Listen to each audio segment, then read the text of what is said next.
पंख मी वायूच्या सहज गतीने जात असे. शंकर महाराजांच्या 10 सिद्ध वचनामध्ये हे माझं सर्वात आवडतं वचन आहे. हे सहज वाटत असलं तरी समजण्यासाठी तेवढंच अवघड आहे. हे वचन माझ्या खूप जवळचं आहे, कारण लहानपणापासून मी असंच जगत आलो आहे. लोक त्याला स्वच्छंद म्हणतात, मनासारखं जगणं म्हणतात. मी त्याला सहजता म्हणतो. पंखासारखं हवा जिथं घेऊन जाईल तिथं जाणं. जीवनात कोणतं लक्ष नाही, कोणतं उद्दिष्ट नाही. लक्ष विरहित सहज सुंदर वाटचाल. पण हे समजून घेताना अनेक संभ्रम मनात उत्पन्न होतील, अनेक प्रश्न, अनेक द्वंद्व निर्माण होतील. त्यामुळे आपल्याला हे वचन विस्तारपूर्वक समजून घेण्याचा प्रयत्न केला पाहिजे. पंख मी वायूच्या सहज गतीने पंख मी वायूच्या जातो सहज गतीने, असं त्याच्यात मी थोडासा बदल केलाय. सहजतेपेक्षा कठीण अजून दुसरी कुठलीच गोष्ट नाही. सहज शब्द ऐकण्यासाठी सरळ आहे, पण जीवन सहजतेने जगणं अत्यंत कठीण आहे.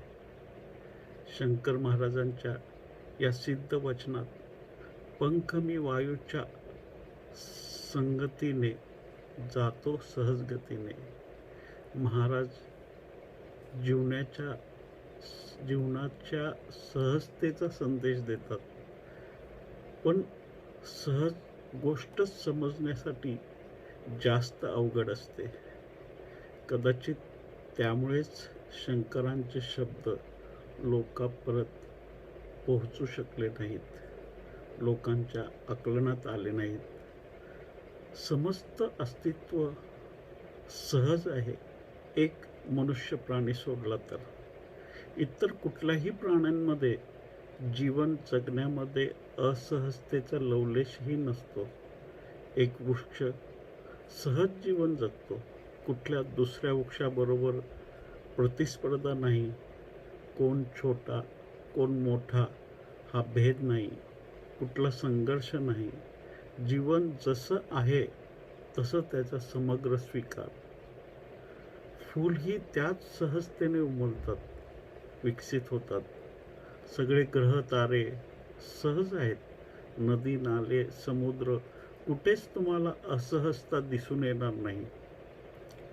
तुम्ही निसर्गाच्या सानिध्यात राहिलात की तुमच्या लक्षात येईल सहज सरळ जीवन म्हणजे काय. सहज होणं आपल्यासाठी इतकं कठीण का झालं आहे?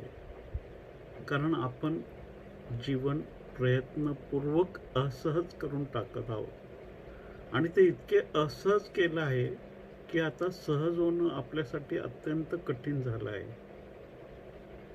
जगात आपण मुखोटे घालून वावरतोय, आणि या मुखोट्यांशी आपण इतके एकरूप झालो आहोत की आपला खरा चेहरा ओळखणंच आपल्याला अवघड होत चाललं आहे. आपल्या जन्माबरोबरच असहजतेचं प्रशिक्षण सुरू होतं. काय करणं योग्य आहे आणि काय अयोग्य आहे हे मुलांना शिकवणं सुरू होतं. चांगलं काय वाईट काय याचा फरक सांगितला जातो. आता समाज म्हणतो क्रोध वाईट आहे. मुलांमध्ये नैसर्गिकरित्या जेव्हा क्रोध जन्मतो तेव्हा ते वाईट आहे असं समजून तो रोखून धरण्याचा प्रयत्न होतो, किंवा मुलांमध्ये क्रोध जन्मल्याचा अपराध भाव जन्मतो, आणि मग संघर्षाला सुरुवात होते. आणि मग सहज सरळ नैसर्गिक जीवन असहजतेकडे गतिमान होतं. मुखोट्याचं जग सुरू होतं. आत एक असतं, बाहेर आपण वेगळं भासवण्याचा प्रयत्न करू लागतो. समाज ज्या ज्या गोष्टींना वाईट म्हणतं ती प्रयत्नपूर्वक झाकून ठेवण्याकडे आपला कल जातो, आणि समाजाला जे स्वीकार आहे, जे योग्य आहे, जे रुचकर आहे, जे मान्य आहे, तसा असल्याचं भासवण्याचा आपण प्रयत्न करू लागतो. माणसाचं मूळ नैसर्गिक सहज वृत्ती दबली जाते आणि एक खोटी प्रतिमा मनुष्यात जन्माला यायला लागते. काही लोक या खोट्या प्रतिमेबरोबर जगण्याची कला शिकतात आणि त्या प्रतिमेलाच आपलं खरं रूप समजून जगू लागतात. ज्याला आपण समाज म्हणतो आणि ज्याला आपण संस्कार म्हणतो, यामध्ये काय करावं यापेक्षा आपण काय करू नये ह्यावरच जास्त जोर दिलेला असतो. प्रत्येक व्यक्ती आपापल्या मुखवट्याशी इतका एकरूप होऊन जातो की जर कोणी त्याच्या खऱ्या रूपाची जाणीव त्याला करून देऊ लागला की तो भयभीत होतो आणि जो ही जाणीव करून द्यायला जातो तो त्याला त्याचा शत्रू वाटू लागतो. म्हणूनच बुद्धांना समाज स्वीकार करत नाही. बुद्धाला अपमानित केलं जातं, जिजसला सुळावर लटकवलं जातं, सुकरातला विष दिलं जातं. हे प्रत्येक काळात होत राहतं. शंकर महाराज म्हणतात, पंख मी एखाद्या पंखासारखं माझं जीवन आहे, जे वायूच्या गतीने चालतं. हवा जिथं घेऊन जाईल तिथं ते जातं. पंखाच्या स्वतःचा असा कोणता गंतव्य नसतो. हवा त्याला त्या दिशेने घेऊन जाईल त्या दिशेने तो प्रवाहित होत असतो. तसं आपलं जीवन असलं पाहिजे. अस्तित्व ज्या दिशेला घेऊन जाईल त्या दिशेने सहज प्रवाहित होत राहतं. पण पंखाकडे ही सहजता येते कुठून? त्याची सहजता हा त्याचा स्वभाव असतो. मनुष्यही जेव्हा जन्माला येतो त्यावेळेला सहजता हा त्याचा मूळ स्वभाव असतो आणि त्याला असहज करण्यासाठी संपूर्ण समाज एकजुटीने प्रयत्न करत असतो. जसे आपण आतून आहोत तसेच आपण बाहेरूनही आहोत का आत वेगळं आणि बाहेर वेगळं असं आपण जगत तर नाही ना? या सर्वांना असंच वाटेल की मी जसा आतून आहे तसंच बाहेरही आहे. पण थोडंसं आत्मपरीक्षण केलं, आत्मनिरीक्षण केलं तर एक गोष्ट आपल्याला लक्षात येईल, ती म्हणजे आपलं अंतर्बाह्य रूप बिलकुल भिन्न आहे. संतांची शिकवण हीच असते की तुमचं आतलं आणि बाहेरचं रूप एकच असावं. जसे तुम्ही आत आहात तसेच तुम्ही बाहेरही असलं पाहिजे. पण हे वाटतं तितकं सोपं मुळीच नाही. मी आतून चोर असेन तर मला बाहेरून मी चोर आहे हे सर्वांना कळू नये असाच माझा प्रयत्न राहील. मी आतून वाईट आहे पण समाजात राहण्यासाठी मला बाहेरून चांगलेपणाचा मुखवटा घालूनच जगावं लागेल. महाराज म्हणतात, आधी तुम्ही जसे आहात तसा स्वतःचा स्वीकार करा. हे प्रथम चरण आहे. पण आपल्याला जसे आहोत तसे समग्र स्वीकार आपण करत नसतो. भले आपल्या त्रुटी असू देत, आपले दोष असू दे, आपली कमतरता असू दे, आपलं जे काही खरं रूप आहे ते आपण स्वीकारलं पाहिजे. बायबलमध्ये एक गोष्ट आहे, आदम आणि ईव दोघांना स्वर्गाच्या राज्यातून बाहेर पाठवलं गेलं. कारण होतं त्यांनी ज्ञानाचं फळ खाल्लं होतं, ज्याचा स्वाद घेण्यासाठी मनाई होती. त्या फळाचा स्वाद त्यांनी चाखला होता म्हणून त्यांना स्वर्गातून बाहेर जावं लागलं. जोपर्यंत ते ज्ञानाच्या फळापासून दूर होते, स्वर्गाच्या निकट होते, फळाचा स्वाद घेतल्याबरोबर ते स्वर्गाच्या बाहेर आले. आदम आणि ईव नैसर्गिक अवस्थेत सहज सरळ जीवन जगत होते. त्या जीवनामध्ये स्वच्छंदा होती, प्रसन्नता होती. प्रत्येक क्षण हाच आनंद होता.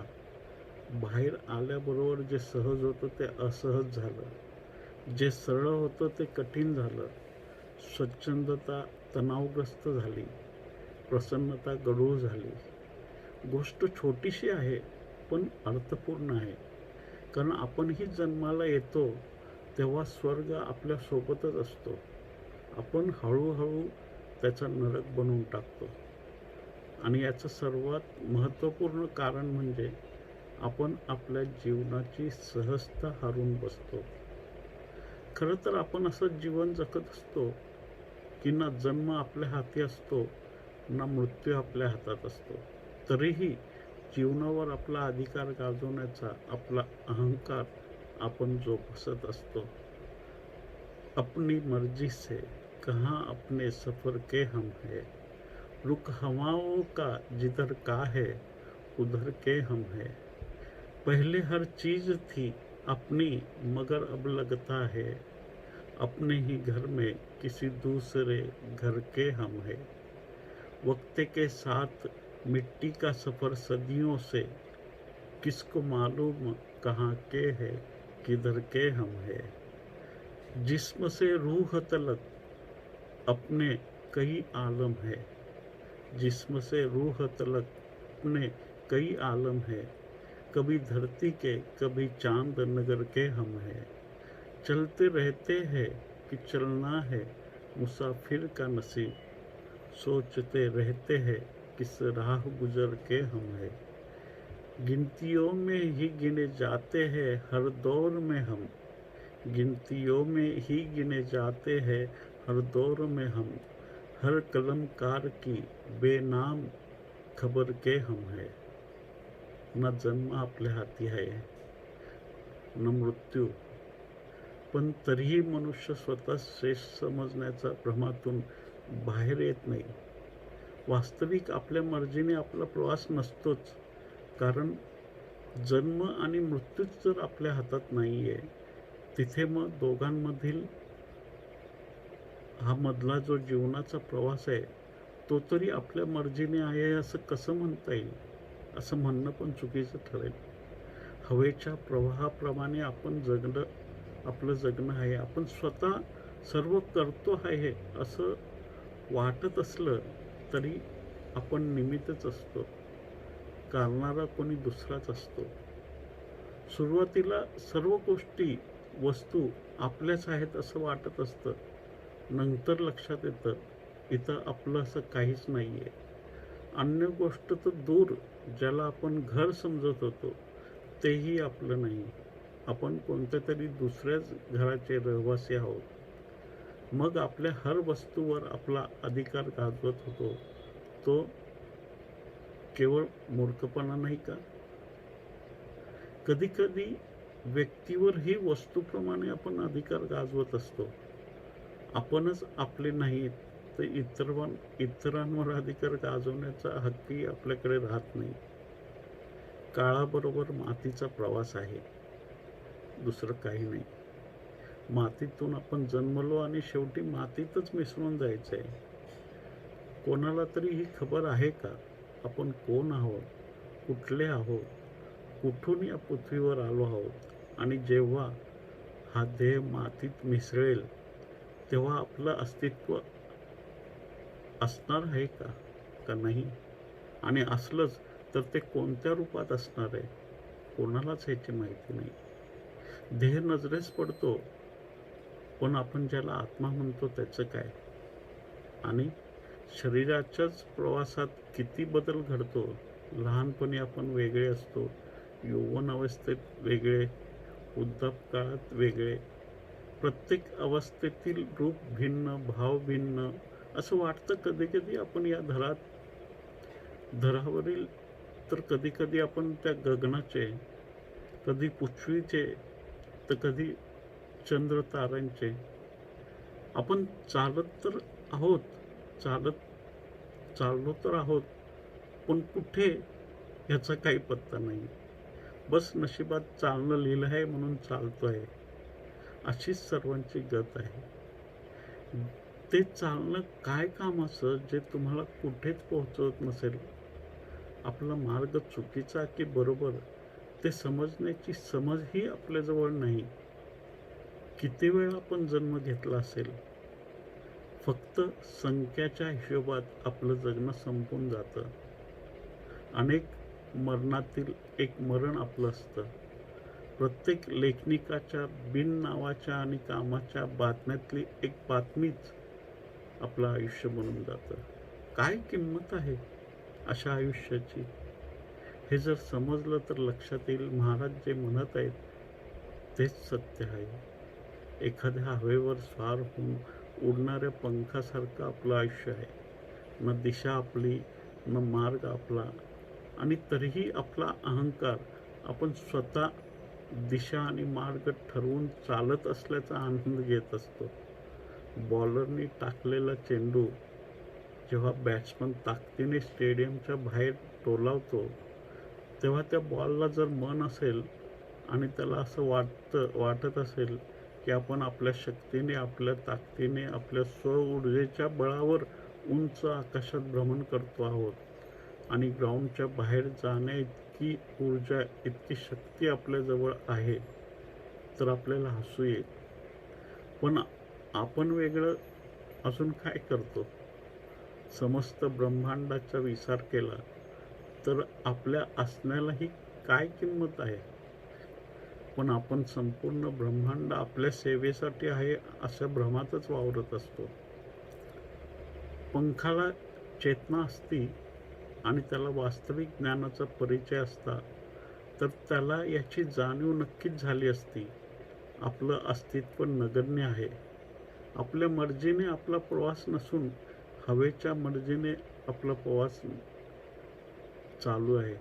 हवा आपला प्रवास निर्धारित करते. विना उद्देश पंखाचा प्रवास चालू आहे. हवेच्या विरोधात पंख कुठलाच संघर्ष करत नाही, म्हणूनच त्याची प्रसन्नता अबाधित आहे. मला मध्ये एकाने प्रश्न विचारला होता, जीवनाचा उद्देश काय आहे? हा एक केंद्रीय प्रश्न आहे. ज्या प्रश्नातून समस्त धर्म आणि धर्मशास्त्राचा जन्म झाला आहे. अनेक बुद्धिवंतांनी हा प्रश्न उपस्थित केला आहे. या प्रश्नाच्या पायातूनच दर्शनशास्त्राची भव्य इमारत उभी राहिली आहे. जीवनाचं उद्देश काय आहे? जगण्याचं प्रयोजन काय आहे? कोणतं लक्ष्य आहे? प्रारंभ काय आहे आणि अंत काय आहे?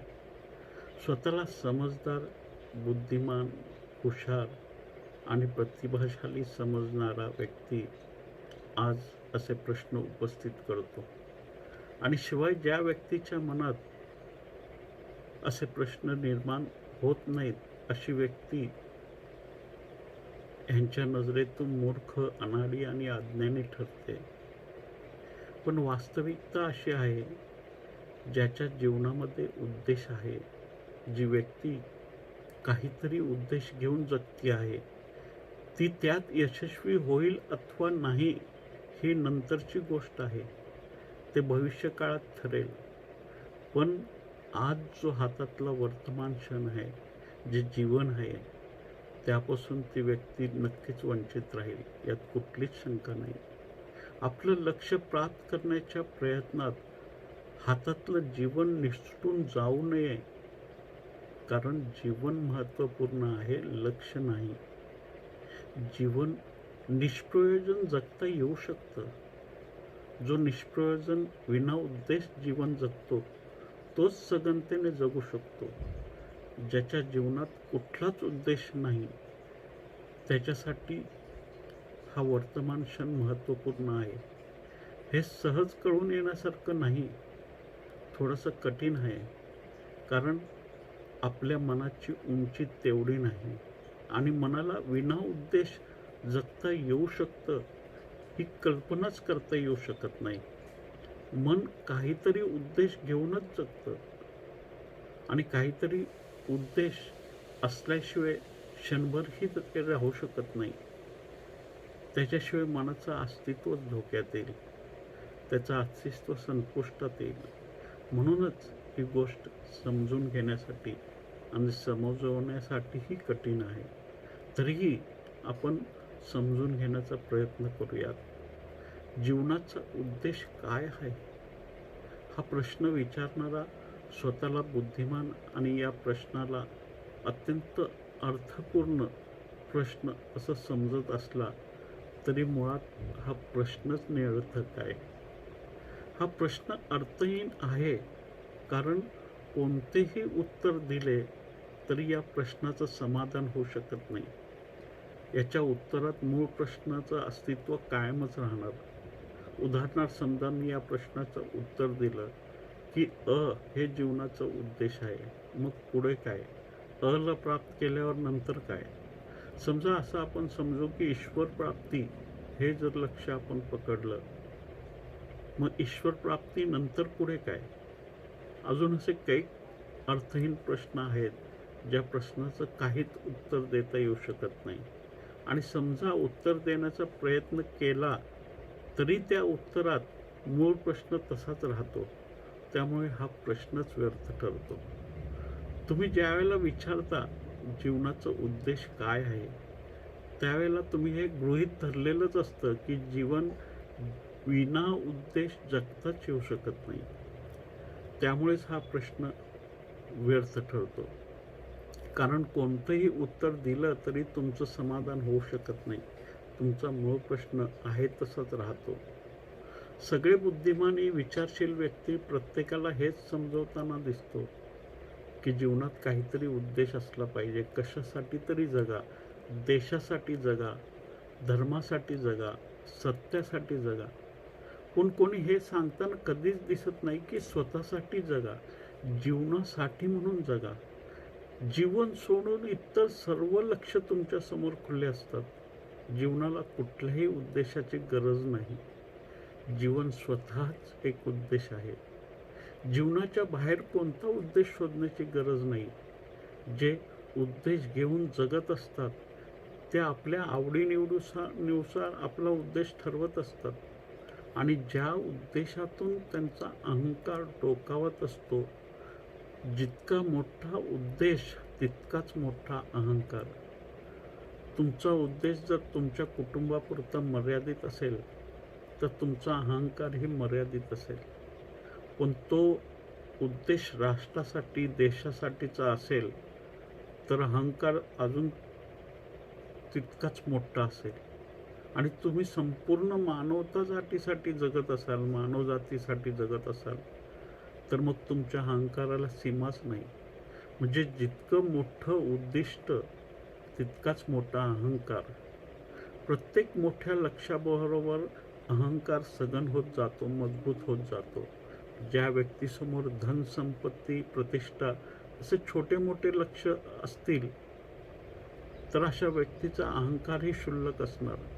पण ज्याच्या पुढे देश, धर्म, ईश्वर असे लक्ष असतील तर त्याचा अहंकार ही तेवढाच बलिष्ठ असणार आहे. आपण लहान मुलांनाही अहंकाराचीच भाषा शिकवत असतो. लहान मूल निरुद्देश जगत असतात. कोणता उद्देश असतो त्यांच्याकडे? एक मूल खेळत असतं, खेळाचा आनंद घेतं, त्याच्या खेळण्यात कोणतं लक्ष नसतं. तुम्ही त्याला विचारलं कोणत्या कारणास्तव खेळतो आहे, त्याच्याजवळ काय उत्तर आहे? खेळणं हाच त्याचा आनंद आहे. कोणता तरी आनंद मिळवण्यासाठी म्हणून तो खेळत नाही. त्याच्यासाठी खेळणं पर्याप्त आहे. आनंद हे लक्ष ठेवून तो खेळत नाही. तो फक्त खेळतो आणि त्यात त्याला आनंद मिळतो. हळूहळू आपण मुलांना लक्ष देतो, उद्देश देतो. इतर मुलांपेक्षा चांगलं बनायचं आहे, पहिला नंबर आणायचा आहे. निरुद्देश जगातून आपण त्यांना उद्देशपूर्ण जगात घेऊन जातो. आपली पण मजबुरी असते. प्रत्येक पालकाला असं वाटत असतं आपलं मूल काहीतरी मोठं लक्ष घेऊन जगली पाहिजेत. पशुपक्षी प्राण्यांच्या जगात, वृक्ष वनस्पतीच्या जगात महत्वाकांक्षाचं हे विष अजून उतरलेलं नाही. आणि म्हणूनच प्रकृतीमध्ये इतकी प्रसन्नता जाणवते. निरुद्देश जगण्याचा अर्थ आहे वर्तमान क्षणात जगणं. कशासाठी म्हणून नव्हे, जगण्यासाठी म्हणून जगावं. प्रत्येक क्षण रसपूर्ण तन्मयतेने जगला पाहिजे. आजचा दिवस, आत्ताचा क्षण महत्त्वाचा आहे. उद्या येणाऱ्या दिवसासाठी आजचा दिवस जो खराब करतो त्याचे पुढचे सगळे दिवस खराब होतात. आजचा क्षण उद्यासाठी का कुर्बान करायचा? अतीत आपल्या हातातून निसटून गेलं आहे. कितीही प्रयत्न केला तरी जे घडून गेलं आहे ते कधीच कुणाला बदलता आलेलं नाही. आणि जे भविष्य आहे ते अज्ञात आहे. ते जसं असेल तसं असेल, त्याला आपण वर्तमानात खेचून आणू शकत नाही. आपल्याजवळ आहे फक्त वर्तमान, आत्ताचा क्षण. त्या क्षणाला सुंदर करण्याचा प्रयत्न केला तर येणारा भविष्यकाळही सुंदर बनू शकेल. जो आजचा क्षण हरवतो त्याचं जीवन हरवतं, त्याचं आयुष्य अर्थहीन होऊन जातं. आपला आज नेहमी उद्याच्या तयारीत संपून जातो. एक क्षणापेक्षा अधिक आपल्याजवळ काहीच नाही. तुमचं जीवन म्हणजे नुसती एक धावपळ झाली आहे. तुम्ही पळत सुटलात काहीतरी मिळवण्यासाठी, काहीतरी प्राप्त करण्यासाठी. मग ज्यासाठी तुम्ही धावत आहात ते श्रेष्ठ असो की निकृष्ट यामुळे फारसा फरक पडत नाही. तुमच्या उद्याच्या आकांक्षेत तुमचा आज तुम्ही नष्ट करत असता. तुमच्या मनात नक्की एक प्रश्न उपस्थित झाला असेल, या सर्वांचा अर्थ उद्याची तयारी करायचीच नाही असा होतो का? नाही, याचा अर्थ असा नाही की उद्याची कोणतीच तयारी करायची नाही. उदाहरणार्थ, मला 2 दिवसानंतर तुम्हाला भेटायला यायचं आहे किंवा एखादं ध्यान शिबिर आयोजित केलेलं आहे किंवा करायचं आहे, तर दिवस, तारीख, वेळ मला आधी ठरवावी लागेल. रेल्वेचं, बसचं टाईम टेबल बघावं लागेल, आरक्षण करावं लागेल. तुम्ही म्हणाल, जर आजच्या पुरतं जगायचं आहे तर हे सर्व कशासाठी करायचं? जर फक्त आजचा दिवसच जगायचा आहे तर उद्या परवाच्या गाडीचं रिझर्वेशन कशासाठी करायचं? पण एक गोष्ट लक्षात ठेवा, वरील सर्व गोष्टी उद्या परवाच्या असल्या तरी त्याची तयारी करण्याचा क्षण तर वर्तमानातच असणार आहे. तुमचा उद्याचा कार्यक्रम तुम्हाला आजच्या क्षणातच ठरवावा लागतो. जेव्हा जाल तेव्हा त्या क्षणांचा आनंद घ्या. आज कार्यक्रम ठरवलाय तो ठरवण्याचा आनंद घ्या. वर्तमान क्षणात तुम्ही एखादी योजना ठरवू शकता, त्यात असंभव काहीच नाही. जीवन स्वतः एक उद्देश आहे आणि आता इथे या क्षणाला जगणं संभव आहे. पण तुम्ही अशा माणसाला मूर्ख ठरवाल जो वर्तमान क्षणात जगतो आहे. जसं पंखाप्रमाणे हवा जिथं नेईल तिथं दिशाहीन भटकतो आहे. ज्याच्या जीवनामध्ये कोणतं लक्ष नाही त्याचं जीवन तुम्हाला अर्थहीन वाटतं. पण जो लक्ष घेऊन जगतोय, तो ते प्राप्त करण्यासाठी धडपडतोय, प्रयत्न करतोय, मेहनत घेतोय, कष्ट करतोय. हे सर्व तो कशासाठी करतोय? उद्या त्याला जे मिळवायचं आहे त्यासाठी. त्याचं संपूर्ण लक्ष उद्यावर केंद्रित आहे. तो वर्तमान क्षणाचा आनंद कसा घेऊ शकेल? त्याला वर्तमान क्षणाचा आनंद घेताच येत नाही. जीवनभर त्याची धावपळ चालूच राहील अंतिम क्षणापर्यंत. आणि एक लक्ष पूर्ण झालं तर दुसरं समोर येईल. अंतिम श्वासापर्यंत हा प्रवास चालूच राहील. शंकर महाराज म्हणतात, पंख मी वायूच्या गतीने. त्यांचं जीवन पंखा इतकं सरळ आहे. अस्तित्व ज्या दिशेला घेऊन जाईल तिथं सहज वाटचाल करणं. त्यांच्या जीवनात कोणतं उद्दिष्ट नाही. त्यांचं जीवन उद्देशमुक्त जीवन आहे. ते जीवनापासून पळून जात नाहीत. त्यांचं जीवन मुतवत नाही. ते एखाद्या आळशी माणसासारखं जीवन जगत नाही आहेत. त्यांच्या जीवनात सहजता आहे, चैतन्याची रसधार आहे, उत्सव आहे, आनंद आहे. त्यांचे कर्म त्यांच्या सहजतेतून उमलणारे फूल आहेत. ते काही करताना दिसत असले तरी ते जे काही करत आहेत ते काही मिळवण्यासाठी, प्राप्त करण्यासाठी नाही. त्यांचे कर्म हाच त्यांचा आनंद आहे. ते प्रत्येक क्षणाचा आनंद घेत आहेत. आनंद त्यांच्यासाठी एक लक्ष्य नाही आहे. त्यांचं जगणं हाच एक आनंद आहे. त्यांचं जीवन हेच त्यांच्याकरता आनंद सागर आहे. शंकर महाराज जसं म्हणतात, पंख जसं हवेच्या मर्जीनुसार जगतं तसं अस्तित्वाच्या मंजुरीनुसार आपण जगलं पाहिजे. पण तसं जगणं अवघड आहे. पण जी व्यक्ती ही कला आत्मसात करते अशा व्यक्तीच्या जीवनात कधीच विषाद उत्पन्न होऊ शकत नाही. संपूर्ण जगाने एक होऊन एकत्रितपणे प्रयत्न केला तरी अशा व्यक्तीला कोणी दुःखी करू शकणार नाही. जीवनाचा रस, जीवनाचा आनंद घेत क्षण क्षण पूर्ण समग्रतेने जगणाऱ्या व्यक्तीसाठी जीवन तर आनंद आहेच आणि मृत्यूही महाआनंद असणार आहे. मृत्यू जीवनाची समाप्ती नसून जीवनाचं शिखर असणार आहे. त्याच्या जीवनात कुठलीच उदासी नसेल, निराशा नसेल. मृत्यूसुद्धा त्याच्यासाठी महाजीवनाचं द्वार ठरेल. ज्याचं जीवन परिपूर्ण असेल त्याचा मृत्यूही परिपूर्ण असेल. आपल्याला हे कठीण वाटतं, निरुद्देश कसं जगता येईल. तुम्ही कल्पना करा, एक व्यक्ती पहाटे मॉर्निंग वॉकला घरातून निघते. घरापासून थोड्या अंतरावर त्याचं ऑफिस असतं. चालत चालत आपल्या ऑफिसपर्यंत जातो, पुन्हा चालत आपल्या घरी येतो. कुठलं उद्दिष्ट घेऊन तो चालत नसतो, चालण्याचा आनंद घेत असतो. काही लोकांचं उद्दिष्ट असतं वजन कमी करणं, व्यायाम वगैरे, पण ज्या क्षणात हे उद्दिष्ट ठरलेलं असतं तो क्षण कधीच निघून गेलेला असतो. आता वर्तमान क्षणात ते जे करत असतात त्यात त्याचा आनंद घेत असतात. त्याच क्षणात त्यांचा आनंद असतो. त्यात स्ट्रेस नसतो, तणाव नसतो. ती व्यक्ती चालण्याचा आनंद घेत घरी येते. घरी आल्यावर नित्यविधी आटपून आंघोळ करून तयार होऊन ती पुन्हा ऑफिसला जाण्यासाठी घरातून निघते. आता तोच रस्ता सकाळी फिरण्याचा आनंद घेत ज्या रस्त्यावर ती व्यक्ती फिरत होती, तोच रस्ता ती व्यक्ती जाऊन आलेली असते. तोच रस्ता आता ऑफिसला जाताना बोजील होऊन जातो. कारण आता ऑफिससाठी म्हणून जायचं असतं. त्या व्यक्तीची मानसिकता बदलून जाते. कारण आता चालण्यामध्ये उद्देश येतो. ऑफिसमध्ये पोचायचं असतं, मर्यादित वेळेत पोचायचं असतं, स्थगित कामं पूर्ण करायची असतात. तोच मार्ग आहे, तीच पाऊलवाट आहे, तीच व्यक्ती आहे, तीच दिशा आहे. आता चालण्यामध्ये तणाव निर्माण होतो. कुठेतरी पोहोचणं हे लक्ष्य बनतं. वेळेचं बंधन समोर असतं. चालणं महत्त्वपूर्ण राहिलेलं नसतं. कुठंतरी पोहोचणं महत्त्वपूर्ण झालेलं असतं. जो आनंद सकाळच्या चालण्यात असतो तो आता राहिलेला नसतो. जीवन हे काही ओझं नाही, जे कसं तरी झेलायचंय, ओढून न्यायचंय. कधी कर्तव्याच्या नावाने, कधी एखाद्या उद्दिष्टाच्या नावाने. जीवन प्रवाह खंडित होऊ नये यासाठी आपल्याला सतर्क राहावं लागेल.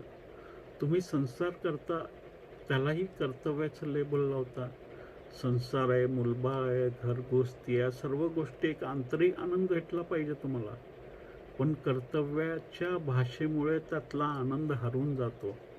काय करायचं, संसार आहे, कर्तव्य आहे, पत्नी आहे, पती आहे, मुलं आहे, म्हणून आवश्यक सर्व कर्म करायचे आहेत. आणि ज्यावेळेस जीवन कर्तव्य होऊन जातं ना, त्यावेळेस जीवनातला रस, आनंद निघून जातो. जीवन विना उद्देश जगा असं सांगितलं तर तुम्ही म्हणाल, कसं शक्य आहे, असं जगता येऊ शकतं? ही गोष्ट तुमचं मन स्वीकार करणार नाही. तसं जगायचं ठरलं तर कोणीतरी तुमच्या पायाखालची जमीन काढून घेतल्यासारखं होईल. आत्तापर्यंत उद्देश घेऊन जगत आलात आणि अचानक विना उद्देश जगायचं. आपण एक छोटंसं उदाहरण घेऊया. तुम्ही रस्त्यावर चालत असताना तुमच्या डोळ्यासमोर अचानक एक अपघात होतो. कुणीतरी जखमी होतं. त्याच क्षणी तुम्ही चटकन त्याच्या मदतीला धावता. त्यावेळेस तुम्ही काही ठरवून निघालेलं नसता की आज अपघातग्रस्त एका व्यक्तीला तुम्हाला मदत करायची आहे, आणि तो अपघात घडण्याची तुम्ही वाट पाहत नसता. अचानक ती घटना घडते तुमच्या नजरेसमोर. तुम्ही सहज त्या व्यक्तीच्या मदतीला धावता, निरुद्देश. तुम्ही हा विचार करत नाही की ती व्यक्ती कुठली आहे, कुठल्या जातीची आहे, त्या व्यक्तीचा धर्म काय, जात काय, ती व्यक्ती चांगली आहे का वाईट आहे. तुम्ही सहज त्या व्यक्तीच्या मदतीला जाता. तो उत्स्फूर्त क्षण सहज घटित होतो. त्या क्षणात एक आंतरिक आनंद, समाधान तुम्हाला मिळतं. पण ते फार काळ टिकत नाही, कारण तुम्ही लगेच उद्देशाच्या जगात येता. ती व्यक्ती तुम्हाला धन्यवाद देईल की नाही, तुम्ही करत असलेली मदत 4 लोक बघतात आहे की नाही, ती व्यक्ती कुठल्या जातीची, कुठल्या धर्माची, तुमची मदत ती स्मरणात ठेवेल की नाही. ज्या क्षणाला तुमच्या जीवनामध्ये उद्देश प्रवेश करतो त्या क्षणात तुम्ही वर्तमान हरवता आणि तुम्ही पुन्हा अलोकातून अंधकारमय जगात परत येता. तुम्ही प्रत्येक गोष्टीत उद्देश घेऊन येता. तुम्ही ध्यानही करता त्यावेळेसही तुमचं लक्ष असतं ईश्वर, परमात्मा, सुख, शांती, समाधान. खरं तर ध्यान कुठलं उद्देश पुढे ठेवून करण्यासाठी नाहीच आहे. असं तर ध्यानाचा आनंद तुम्ही कधीच घेऊ शकणार नाही. ध्यानासाठी म्हणून ध्यान करा, काहीतरी मिळवण्यासाठी म्हणून ध्यान करू नका. ध्यानातून आनंद मिळतो हे खरं आहे, पण आनंद मिळवण्यासाठी म्हणून जर तुम्ही ध्यान करत असाल तर त्या ध्यानाचा उपयोग नाही. तुमच्या मनाला ही गोष्ट स्वीकार करणं जरा जड जाईल, पण तुम्हाला स्वीकार करावाच लागेल. जीवनाचं कोणतं लक्ष्य नाही, जीवन स्वतःच एक लक्ष्य आहे. जीवनाच्या पलीकडे अजून कोणतंच लक्ष्य नाही. बरेच लोक एक प्रश्न नेहमी विचारत असतात, एखादा व्यक्ती अंध जन्माला येतो असं का? लंगडे डोळे पांगळे असे लोक जन्माला येतात. जर परमात्मा आहे तर तो असा अन्याय का करतो? मला आश्चर्य वाटतं या गोष्टीचं, की असं कोणीच विचारत नाही की इतके लाखो करोडो अब्जो लोक स्वस्थ जन्माला येतात असं का? असं कोणी विचारत नाही. जीवनात दुःख आलं तर लोक लगेच विचारतात, जीवनात इतकं दुःख का आहे? पण सुख ज्या वेळेला उपभोगत असतो मनुष्य, त्यावेळेला असं विचारत नाही इतकं सुख का आहे? जीवनाचा उद्देश काय आहे हा प्रश्न मनात येतो, पण जीवन का आहे असा प्रश्न कोणाच्या मनात येत नाही. तुमचं जीवन तुम्ही दुःखांनी भरून घेतलं आहे. जीवन तुमच्यासाठी त्रासदायक आणि कंटाळवाणं झालेलं आहे, म्हणून असे प्रश्न मनात उपस्थित होतात. जीवन जगणं एवढं पर्याप्त आहे. जीवनात उद्दिष्ट आलं की दुःख आलं, निराशा आली, विषाद आला. जेव्हा तुम्ही सहज जीवन जगता तेव्हा तुम्ही प्रत्येक क्षण ताजेतवाने असता. तुमचा प्रत्येक क्षण आनंददायी आणि परिपूर्ण असतो. आपल्या लहानपणी जी उद्देशाची भाषा शिकवली जाते तीच आपल्या रक्तात भिनते. मग आयुष्यभर आपली धावपळ चालूच राहते आणि आपल्या प्रयत्नात आपण धावपळीत आपलं वर्तमान क्षण आपण हरवून बसतो, आपलं जीवन हरवून बसतो आणि असंच पळत पळत आपण मृत्यूच्या द्वारापर्यंत येऊन पोचतो आणि आपल्या मृत्यूच्या शेवटच्या क्षणापर्यंत आपल्याला लक्षात येत नाही, ज्याला आपण जगणं म्हणत होतो ते जगणं नव्हतंच. आपला अखेरचा श्वास संपला, पण आपलं जगणं राहूनच गेलं. कमीत कमी एक दिवस तरी असं जगून बघा, तुम्हाला फरक लक्षात येईल. जगण्यातलं वेगळेपण लक्षात येईल. आपल्या मनावर अशा प्रकारचे संस्कार झाले आहेत की उद्देशाशिवाय जगायचं म्हटलं तर आपल्या पायाखालची जमीनच कोणीतरी काढून घेतल्यासारखं होईल. पण जर तुम्ही एका क्षणासाठी जरी असं जगू शकलात उद्देशाशिवाय, तर तो क्षण तुमच्या जीवनाचा क्रांतिकारी क्षण ठरेल. मिळवण्याचं लक्ष ठेवू नका, फक्त ध्यान करा, त्याचा आनंद घ्या. तुम्ही प्रवास करता कुठलं तरी उद्दिष्ट ठेवून कुठंतरी पोहोचायचं आहे, जायचं आहे, ठीक आहे. एका वर्तमान क्षणात तुम्ही ठरवलं कुठेतरी जायचं आहे, पण आपलं गंतव्य डोक्यात घेऊन प्रवास करू नका, नाहीतर प्रवासाचा आनंद तुम्हाला घेता येणार नाही. तुम्ही लक्ष विसरून जा आणि समग्रतेने त्या प्रवासाचा आनंद घ्या. लक्ष कधी तुमच्या समोर आलं तुम्हाला कळणारही नाही. हजारो मैलाचा प्रवास क्षणात झाल्यासारखं वाटेल आणि जर तुम्ही लक्ष डोक्यात घेऊन चालत राहिलात तर प्रवासाचा आनंद तर घेता येणार नाहीच आणि लक्षही खूप लांब लांब असल्यासारखं वाटेल. तुमचं उद्दिष्ट महत्त्वपूर्ण असेल, पण त्याच्यापर्यंत पोहोचण्याचा जो प्रवास आहे तोही तितकाच महत्त्वपूर्ण असला पाहिजे. तुमचा प्रवास हेच तुमचं उद्दिष्ट होऊन गेलं पाहिजे. मी जे सांगतो हे नक्कीच समजण्यासाठी थोडंसं अवघड आहे, पण तुम्ही प्रयत्न करून पाहिलं तर तुमच्या लक्षात येईल. एक एक क्षण जगण्याचा प्रयत्न करा, वर्तमान क्षणात जगण्याचा प्रयत्न करा. तुमच्या जीवनातील विधायक परिवर्तन तुमच्या लक्षात येईल. तुमच्या जीवनात उदासी, निराशा, विषाद याची सावलीसुद्धा उठणार नाही. महाराज या सिद्ध वचनातून जीवन सहजतेने जगण्याचा संदेश देत आहेत आणि एकदा का तुमच्या जीवनात सहजता निर्माण झाली, ती लयबद्धता स्थापित झाली तुमच्या जीवनामध्ये, की तुम्ही सर्व द्वंद्वातून मुक्त होता. चांगलं वाईट, सकारात्मक नकारात्मक, शुभ अशुभ, सुख दुःख, पाप पुण्य, जीवनातले सर्व विरोधाभास गळून पडतात.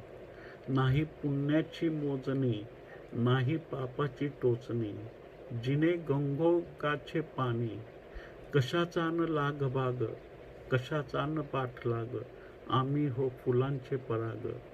आम्हा नाही नामरूप, आम्ही आकाश स्वरूप, जसा निळा रूप, पूजेतल्या पाना फुला, मृत्यू सर्वांग सोहळा, धन्य निर्माल्याची कळा. जिथे जीवनाचे सारे विरोधाभास गळून पडतात, तिथे पाप पुण्य हा भेदच उरत नाही. जगणं सहज आणि सरळ झालं की तुमचे कर्मही सहज होतात.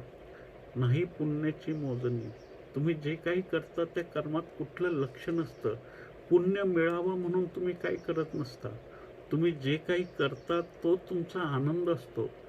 किती पुण्य कर्म केले, किती पुण्य कमवलं याची तुम्हाला गरजही नसते.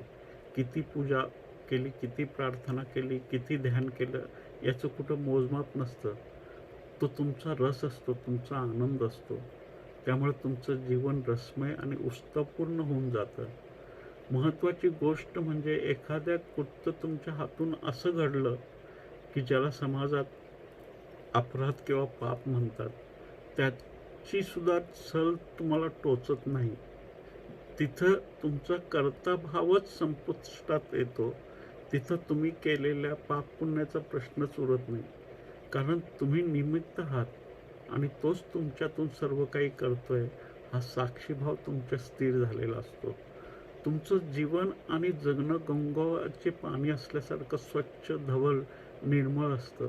जशी गंगोत्रीतून निघालेली गंगा, जिथं कुठलीच अशुद्धी नाही. एक स्वर्गीय स्पर्श तुमच्या देहात, चैतन्यात पसरलेला असतो. तुम्ही ज्या स्थानावर उभे राहाल ते स्थान स्वर्गात रूपांतरित होऊन जातं. नरकालाही स्वर्ग बनवण्याची किमया तुम्हाला साध्य होते. तुम्ही मद्यालयात गेलात तरी ते सुद्धा मंदिरात परावर्तित होतं. कशाचा ना लागभाग, कशाचा लागभाग राहत नाही. कोणतंच लक्ष नाही, मग लाभ आणि हानीचा प्रश्नच राहत नाही. आणि जिथं कोणतं उद्दिष्टच नाही, तिथं कशाचा पाठलाग, काहीच शिल्लक राहत नाही. जीवन फुलातील परागासारखं होतं. कुठे जाण्याचं लक्ष नाही. फुलपाखरू जिथं नेतील तिथं जाणं. एखाद्या पंखासारखं आपला प्रवास अस्तित्वावर सोपवून आपण निश्चिंत होतो. असं जगणं ज्याला नामरूपच नाही. शंकर महाराज असंच जगले. आम्हा नाही नामरूप ऐकायला जड जाईल, कारण नाम आणि रूप हीच आपली ओळख समजून आपण जगत असतो. पण चैतन्याशी एकदा एकरूप झालं की मग कुठलं नाम आणि कुठलं रूप सगळं गळून जातं. उरतं फक्त चैतन्य शंकर. पण आपलं नाव शंकर महाराजांना जरी विचारलं तर ते पण शंकर असं म्हणतात, पण ते तुमच्यासाठी. तुम्ही त्यांना आकारात बघत असता, पण ते आतून आकाश स्वरूप असतात. न रूप, न रंग, न आकार, न नाम. आम्हा नाही नामरूप, आम्ही आकाश स्वरूप, जसा निळा निळा धूप. तुम्ही धूप बघितला आहे, त्याला निश्चित रंग रूप आकार काही नसतो. हवेत विरहत तो विलीन होतो. तसंच शंकर महाराजांसारखी व्यक्ती देहात असली तरी चैतन्याशी एकरूप झालेली असती, चैतन्य स्वरूप असते. शंकर महाराजांसारखी व्यक्ती मृत्यूलाही उत्सवात रूपांतरित करते. जसं पूजेतल्या पानाफुलांना मृत्यू निश्चित असतो, कारण झाडावर तोडल्यावर त्याचं जीवन काय उरतं. पण त्याच्यासाठी मृत्यू सर्वांग सुंदर सोहळा असतो. कारण भक्ताच्या भावपूर्ण भक्तियुक्त हृदय तरंगाने अलौकिक स्पर्श घेऊन ईश्वरीय चैतन्याला समर्पित होताना फुलांना जन्माचं सार्थक झाल्याचा आनंद असतो. जीवन धन्य होतं, कारण फूल कचऱ्यात जात नाही, त्याचं निर्माल्य होण्याचं भाग्य त्या फुलाला लाभतं. तुम्ही तुमचं जीवन सहज सरळ हवेच्या गतीने विहिरीत जाणाऱ्या पंखासारखं जगू शकलात तर ते जीवन अस्तित्वाला समर्पित होऊन जगल्यासारखं ठरेल. पंख मी वायूच्या संगतीने जातो सहज गतीने. जीवन प्रवाहाच्या विरोधात, अस्तित्वाच्या विरोधात लढणं मूर्खपणाचं आहे. अस्तित्वावर आपली मर्जी थोपणं वेडेपणाचंच आहे. त्याच्या प्रवाहाविरोधात जो यात्रा करतो त्याच्या जीवनात संघर्ष असेल, तणाव असेल, अस्वस्थता असेल, बेचैनी असेल, पण त्या प्रवाहाबरोबर सहजतेने, सरळतेने जो एकरूप होऊन यात्रा करतो त्याला एक नवीन संपदा प्राप्त होते, ज्याची किंमत करता येऊ शकणार नाही. कारण अस्तित्वाची सारी शक्ती, सारी संपदा त्याची स्वतःची बनून जाते. जो सर्वस्वी अस्तित्वाचा होऊन जातो तेव्हा जे जे अस्तित्वात आहे ते सर्व त्याचंच होऊन जातं. सहजता किती अवघड आहे हे तुमच्या लक्षात आलं असेल. सहज जीवनासाठी साहस लागेल, धाडस करावं लागेल. तुम्हाला असं म्हणू नका की शंकर महाराजांसारख्या व्यक्तीसाठी ठीक आहे, त्यांना ते जमू शकलं, पण आम्ही तर सामान्य आहोत, आम्हाला कसं शक्य आहे. ही पळवाट झाली. तुम्ही अशी पळवाट स्वीकारू नका. जगातील सर्व आत्मश्रेष्ठ आत्मे आहेत. प्रत्येकजण असामान्य आहे. सामान्य होण्यातच सहजता आहे. मला जमणार नाही, शक्य होणार नाही असे कारणं देऊ नका. प्रयत्न करून बघा, एक दिवस तरी. आणि जर एक दिवसासाठी तुम्ही सहज जीवन जगू शकलात तर त्या दिवसात मिळणारा आनंद तुम्ही जीवनभर घेत राहाल, ज्याचा स्वाद तुम्ही यापूर्वी कधीच चाखला नव्हता. पण एक दिवस तो सहजतेचा स्वाद तुमच्या जीवनात उतरला तर तुम्हाला तो परत परत घ्यावासा वाटेल आणि एक क्षण असं करत संपूर्ण आयुष्य आनंदी आणि उत्साहपूर्ण होऊन जाईल. पंख मी वायूच्या सहज गतीने जात असे. इथे दोन गोष्टी लक्षात घ्या. एक आहे पक्षाच्या पंखाची पिसे आणि दुसरे आहे पंख. दोन्ही हवेच्या गतीने विहरत असतात, पण पीस लक्षहीन भटकत असतं, हवा जिथं नेईल तिथं. आणि पंख जे आहेत ते पक्षाच्या मनावर अवलंबून आहेत. जर पक्षाने ठरवलं की हवेच्या विरुद्ध गतीने, हवेच्या प्रवाहाच्या विपरीत दिशेने उडायचं तर ते उडू शकतो, पण तसं करण्यात त्याची निम्मी ऊर्जा खर्च होऊन जाईल. त्याच्या पंखातील बळ कमजोर होईल. तुम्ही पक्ष्यांना हवेत उडण्याचा आनंद घेताना बघितलं असेल. काही पक्षी आपले पंख न हलवता हवेत कितीतरी वेळ राहू शकतात. महाराजांना नेमकं काय सांगायचं लक्षात घ्या. जसं पक्षाचं नियंत्रण असतं आपल्या पंखावर, तसंच तुम्हीही तुमच्या जीवनावर नियंत्रण ठेवण्याचा प्रयत्न करत असता. पण पक्षी जसं वायूच्या गतीनुसार सहज उडतो, तसं अस्तित्वाच्या मर्जीनुसार सहज जीवन जगायला हवं. शंकर महाराज म्हणतात, पंख मी, माझं जगणं पक्षाच्या पंखासारखं आहे, जे वायूच्या सहज गतीने विहरत असतात. पक्ष्यांची मर्जी काही असो, त्याला हवेच्या विरुद्ध लढायचं असो, उडायचं असो वा हवेच्या दिशेने, त्याचे पंख फक्त त्याला सहयोग करत असतात. तसंच परमात्माही तुम्हाला सहयोग करत असतो. तुम्हाला राम बनायचं असेल तरी तो मदत करतो, तुम्हाला रावण बनायचं असेल तरी तो तुम्हाला मदत करतो. शंकर महाराज म्हणतात, जसं पंखाशिवाय पक्षी उडू शकणार नाही, तसं परमात्म्याशिवाय आपलंही अस्तित्व असू शकणार नाही. समुद्राच्या लाटा तेव्हाच असू शकतील ना, जेव्हा समुद्राचं अस्तित्व असेल. समुद्र आहे आणि लाटा नाहीत असं होऊ शकेल, पण लाटा आहेत आणि समुद्र नाही असं होऊ शकणार नाही. कारण लाट निर्माण होण्यासाठी सागराच्या अस्तित्वाची गरज आहे. परमात्मा असेल तरच आपलं अस्तित्व असणार आहे. आपण नसलो तरी परमात्म्याचं अस्तित्व असू शकेल, पण त्याच्याशिवाय आपलं अस्तित्व असू शकणार नाही. प्रत्येकाला आपल्या मनासारखं जगायचं असतं. चांगलं, श्रेष्ठतम, उच्चतम आयुष्य प्रत्येकाला हवं असतं. देवळात, मस्जिदीमध्ये, गुरुद्वारात, चर्चमध्ये प्रार्थना करणारे लोक दिसतात. त्यात अधिकतर लोक आपल्या मनासारखं घडावं म्हणून प्रार्थना करत असतात. प्रत्येक मनुष्य कुठल्या ना कुठल्या चिंतेत वावरत असल्यासारखा वाटतो.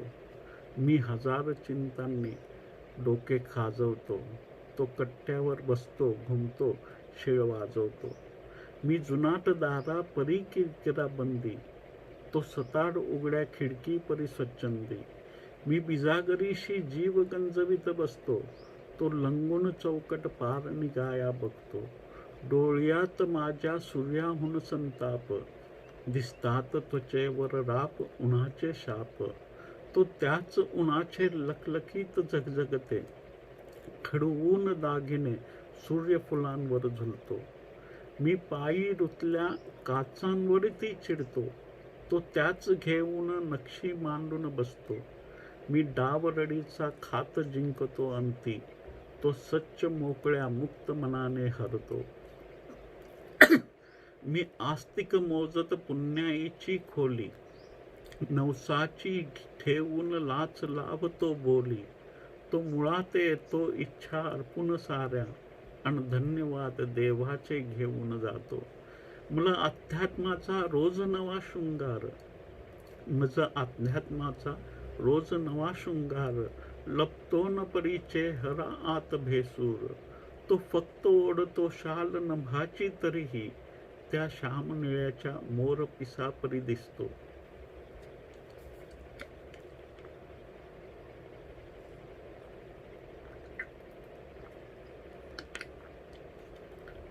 तुमच्या मनासारखं सगळं व्हावं असं तुम्हाला वाटत असलं तर हजार चिंता तुमच्या आजूबाजूला घोंगावत असतात. पण जर तुम्ही अस्तित्वाच्या मर्जीने जगू लागलात की हजारो चिंता तुमच्या आजूबाजूला असल्या तरी कट्ट्यावर बसून शीळ वाजवत गाण्याचा आनंद घेतल्यासारखा जीवनाचा सहज आनंद तुम्ही लुटू शकता. तुमचं जीवन दुना दारासारखं झालेलं आहे, जे उघडताना आणि बंद करताना किरकिरत असतं. तसं तुमच्या जीवनात नुसतं तक्रारीचा सूर आहे. तुम्ही तुमच्या जीवनावर, तुमच्या जगण्यावर खुश नाही आहात. जो पक्ष्यांच्या पंखासारखा आपली गती अस्तित्वावर सोपवून टाकतो, तो सताड उघड्या खिडकीप्रमाणे स्वच्छंदी आयुष्य जगतो. कशाची आसक्तीही नाही आणि विरक्तही नाही. मनाचे द्वार सताड उघडे ठेवून तो जगत असतो. कुठल्याही गोष्टीवर पकडही नसते आणि कुठल्याही गोष्टीचा विरोधही नसतो. सुख आलं तर त्याचा आनंद घेतो, पण ते कायम टिकून राहावं म्हणून त्याची काही धडपड नसते. आणि जितक्या हसत सुखाचं स्वागत करतो, तितक्याच हसत दुःखाचंही स्वागत करतो. न सुख पकडून ठेवतो, न दुःखापासून पलायन करण्याचा त्याचा प्रयत्न असतो. आपण बिजागरीशी जीव गंजवीत बसतो. आपण एक चौकटीबद्ध जीवन जगत असतो. त्याच्या बाहेर पडण्याचं साहस आपल्यात नसतं. पण जो अस्तित्वाला समर्पित होऊन जगत असतो, त्याच्यात अगम्य साहस असतं. चौकटीच्या बाहेर जाऊनही जगण्याचं धाडस त्याच्याजवळ असतं. त्यामुळे संपूर्ण समाज ही त्याच्या विरुद्ध गेला तरी त्याला फरक पडत नाही, कारण तो आपल्या प्राणाचीही पर्वा करत नाही. अस्तित्वाच्या मर्जीने ज्याच्या जीवन प्रवाह निर्धारित होत असतो, अस्तित्वाचं अभय त्याला प्राप्त झालेलं असतं. आपल्या डोळ्यात त्या प्रत्येक गोष्टीबद्दल संताप असतो ज्या आपल्या मनाविरुद्ध घडत असतात, आणि आपल्या चेहऱ्यावर त्या संतापाची प्रतिक्रिया व्यक्त होत असते. आपण वरून जरी शांत भासवत असलो तरी आपल्या आत त्या संतापाची आग धगधगत असते. प्रत्येक नकारात्मक गोष्टीचा आपल्या जीवनावर, आपल्या जगण्यावर परिणाम होत असतो. पण जो अस्तित्वाला समर्पित होऊन जगत असतो, त्याच्या जीवनावर आणि जगण्यावर कुठल्याही नकारात्मक ऊर्जेचा कणभरही प्रभाव होऊ शकत नाही. उलट तो नकारात्मक ऊर्जेचाही उपयोग करण्याची कला आत्मसात करतो. नकारात्मक ऊर्जा त्याची कमजोरी बनत नाही, तर त्याची शक्ती बनते. त्याची शक्ती वाढवण्यासाठी सहाय्यक सिद्ध होते. झगझगीत ऊन तुम्हाला शाप वाटत असलं, पण तो उन्हाच्या झगझगीत लखलखते दागिने घडून सूर्यफुलांसारखा झुलतो. नकारात्मक ऊर्जा त्याचं सौंदर्य नष्ट करत नाही, तर दागिन्याप्रमाणे त्याच्या सौंदर्यात भर घालते आणि त्याच्या जीवनातील चैतन्यमय सूर्यफूल उमलण्यासाठी त्याला शक्ती प्रदान करते. पायात काच रुचली की आपली प्रतिक्रिया काय असते? त्या काचामधलं सौंदर्य तुम्हाला दिसतं का? पायात रुचलेल्या काचा गोळा करून त्या नक्षीप्रमाणे मांडून त्याच्या सौंदर्यात रमणं तुम्हाला जमेल का? जीवनात ज्यावेळेस नकारात्मक घटना घडतात, आपण चिडचिड, उदासी, निराशा, दुःख अशा अंधकारमय जगात बुडून जातो आणि अशाच घटनामध्ये सहज जीवन जगणारा सौंदर्य शोधत असतो. प्रत्येक नकारात्मक घटनेला सौंदर्यात्मक नजरेतनं पाहणं एवढं सोपं नाही. अस्तित्वाशी एकरूपता साध्य झाल्याशिवाय असं जगणं कोणालाही जमणार नाही. आपण खेळतानाही खेळाचा आनंद घेऊ शकत नाही. आपली नजर जिंकण्याकडे लागून राहिलेली असते. जेवढं आपल्याला शक्य होईल तेवढं रडत खडत चिडत आपण जिंकण्याचा प्रयत्न करत असतो. आणि ज्याला सहज जीवन साध्य झालं आहे तो खेळताना फक्त खेळाचा आनंद घेत असतो. त्याच्यासाठी जीत हार हा प्रश्नच नसतो. समग्रतेने खेळणं, खेळाचा परिपूर्ण आनंद घेणं एवढ्यावर त्याचं समाधान असतं. आणि तो हरला तरी स्वच्छ, मोकळ्या, मुक्त मनाने हरतो. आणि तुम्ही जिंकून पण जो आनंद प्राप्त करू शकत नाही तो आनंद खेळातील पराभवातही तो घेत असतो. तुमच्या विजयाच्या आनंदापेक्षा पराभूत होऊनही त्याने घेतलेला खेळातील आनंद कैक पटीने जास्त असतो. आपण स्वतःला आस्तिक म्हणून घेत असतो आणि जो अस्तित्वाला एकरूप होऊन जगतो आहे त्याला आपण नास्तिक म्हणतो. पण आस्तिकतेच्या नावावर आपण काय करत असतो? आपण केलेल्या पुण्याची खोली मोजण्याचा आपला रस असतो.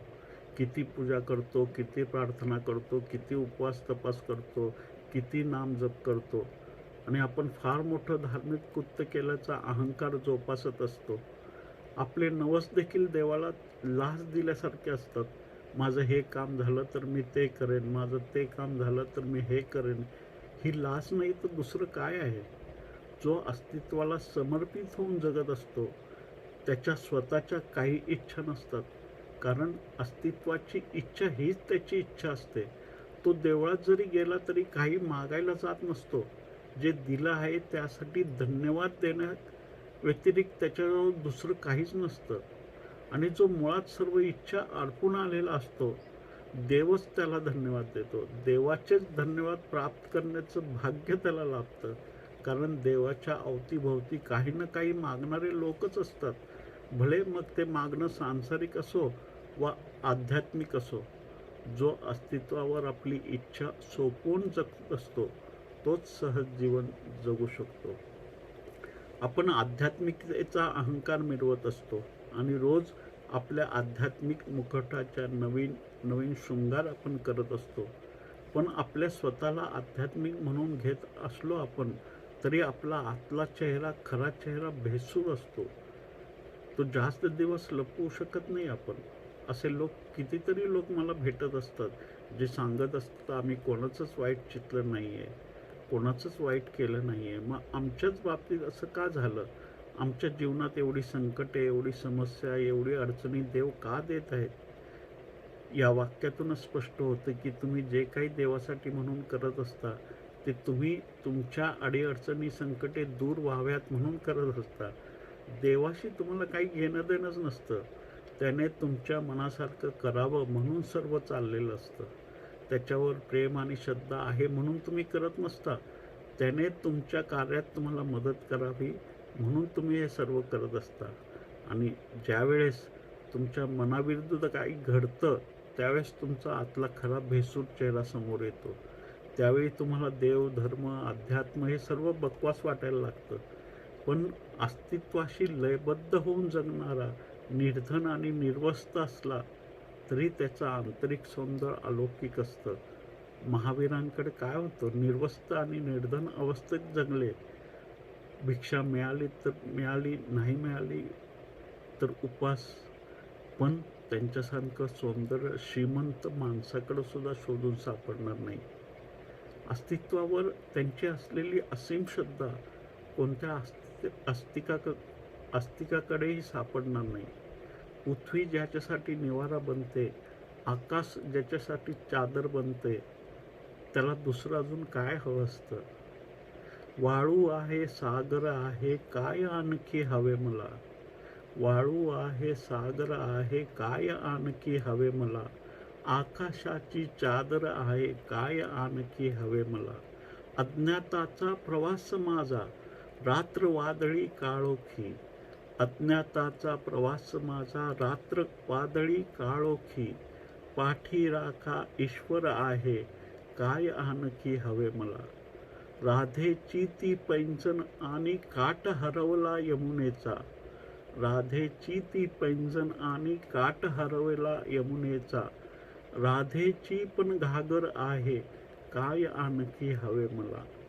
जगावयाला काय लागते, इतके धन मज पुरेल गे. आठवणींचा मोहर आहे, काय आणखी हवे मला. दारिद्र्याची व्याख्या येथे किती कुणाला कळली हो. पोटापुरती भाकर आहे, काय आणखी हवे मला. आसक्तीने जाता जाता अमोल सुंदर भेट दिली.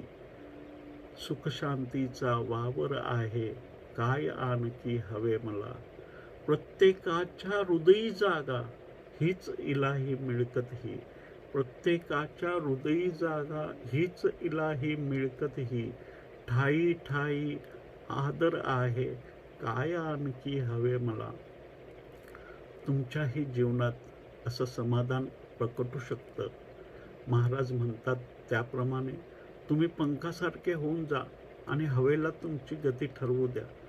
जर तुम्ही अस्तित्वाला समर्पित झालात, आपली मर्जी बाजूला ठेवून अस्तित्वाची मर्जी स्वीकारली, वर्तमान क्षणात जगण्याचा प्रयत्न केला, तर सहजता तुमच्या जीवनात सहज प्रवाहित होईल.